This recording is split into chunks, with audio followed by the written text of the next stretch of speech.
В физкультурно-оздоровительном комплексе Верхних Очулков собрались 250 спортсменов со всех уголков республики. Юные кикбоксеры в возрасте от 11 до 14 лет соревнуются по полному контакту. Одному из самых жестких разделов этого вида спорта. Нанося мощные удары без ограничения силы, бойцы в буквальном смысле добывают результат кровью и потом.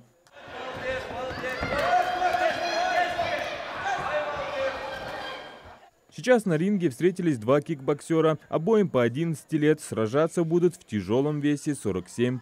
Синий угол занимает Ахмед Газгиреев, который немного выше своего оппонента Ибрагима Бесаева. Рост кикбоксера в синем позволяет уверенно держать дистанцию, используя длинные ноги и руки, чтобы наносить удары на расстоянии. Но у Ибрагима взгляд полон решимости. Он знал, что его преимущество в скорости и агрессии, поэтому бросается вперед, желая сократить дистанцию соперника. Упорство и воля к победе сравнивают шансы на победу, но по итогу Ахмед Газгиреев смог победить, набрав больше очков, чем оппонент. У него был маленький рост, из-за этого работал издалека. Если он рост был бы, он, наверное, выиграл бы. Соперник хороший был.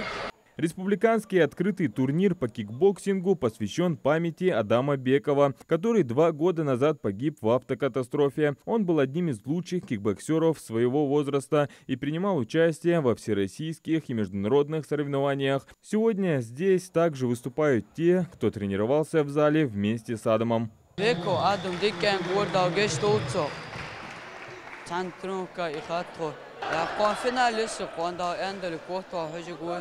Поединки проходят по-настоящему зрелищно и захватывающе. Пока одни участники на ринге, другие готовятся к сражению. Подвести тренеров никто не хочет, турнир продемонстрирует возможности каждого. Здесь есть очень хорошие спортсмены, выступают. Такие турниры должны быть, чтобы выявлять ошибки, выявлять лучших и учиться над своими ошибками. Спортсмены бьются за путевки на следующие этапы соревнований по кикбоксингу. По словам тренеров, наши дети сегодня показывают неплохие результаты. Кикбоксинг развивается очень хорошо, у нас есть очень хорошие результаты. На первенстве России, на чемпионате России, на Европе, на мире наши ребята очень хорошие результаты показывают. Именно выпады ногами в кикбоксе придают зрелищности. Зрителям такое соперничество на ринге по душе. Турнир будет проходить 2 дня. Призеров наградят грамотами и медалями. Адам Гулоев, Молодгирия Ахильгов, Магаз 24.